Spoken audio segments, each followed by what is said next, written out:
మా చాలా గ్రామంలో న్యాయమైన ఊరు అవిల్లాడు ఇదే రాజకీయం.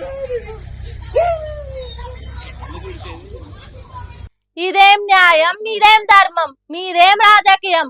షీ ముగ్గురు ఆడపిల్లల తండ్రిని నేను. నాకంటే బీదోళ్ళకి ఇండ్లు ఇచ్చినా పర్వాలేదు కానీ వాళ్ళోళ్ళకే, కాంగ్రెస్ కార్యకర్తలకే, బలిసినోళ్ళకే, బంగ్లాలు ఉన్నోళ్ళకే ఇందిరమ్మ ఇండ్లు ఇస్తే ఏందన్నట్టు? మా సొంటోళ్లకు ఇండ్లు ఇయ్యకుంటే మీరేం మనుషులు, మీదేం రాజకీయం అన్నట్టు ఏడ్చుకుంటా కన్నీళ్ళు దూడ్చుకుంటా పోతున్నాడు. పాపం చిన్నప్పటి నుంచో ఒక్క కాలు మంచిగా లేదట. అసొంటి మనిషి కడియం శ్రీహరి పెట్టిన మీటింగ్లకు పోయి నాకు ఇందిరమ్మ ఇండ్లు ఇస్తామన్నారు. పాతిల్లు గూలగొట్టి వానలు తడుస్తున్నా. ఇస్తానన్న ఇల్లు ఎందుకు ఇస్తలేరు అన్నట్టు అడిగితే చూడుండ్రి కడియం శ్రీహరి ఏమంటున్నాడు.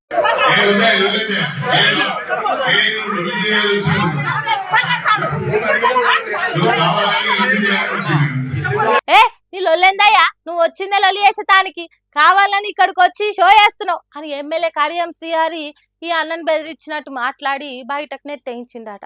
అందుకే పాపం ఏడ్చుకుంటూ తిడుతున్నాడు. స్టేషన్ గన్పూర్ లో ఇందిరమ్మ ఇండ్లు రాలేదని సేపురి మహేందర్ అనే అన్న పోతే వికలాంగుడని వెనకకు ముందు చూడకుండా బయటికి నెట్టేసిండట. అందుకే నా సొంటోళ్ళకి ఇండ్లు ఇయ్యకుంటే ఆ ఇందిరమ్మ ఇండ్ల పథకం ఎందుకురా? పార్టీలు ఉన్నోళ్ళకే, పైసలు ఉన్నోళ్ళకి ఇస్తామని ఆ పథకంలో రాయాలి కదా. ఇల్లు మీద ఆశతో కూల కొట్టుకున్నా, నా కూట్లే మన్ను పోసుకున్నట్టు చేసిండ్రు. మీకు న్యాయం కాదు, మీరు బాగుపడరు అన్నట్టు తిట్టుకుంటా శాపనార్థాలు పెట్టుకుంటా పోయిండు. ఊర్ల పొంటి చూడుండ్రి ఎట్లున్నారో కాంగ్రెస్ పార్టీ ఎమ్మెల్యేలు.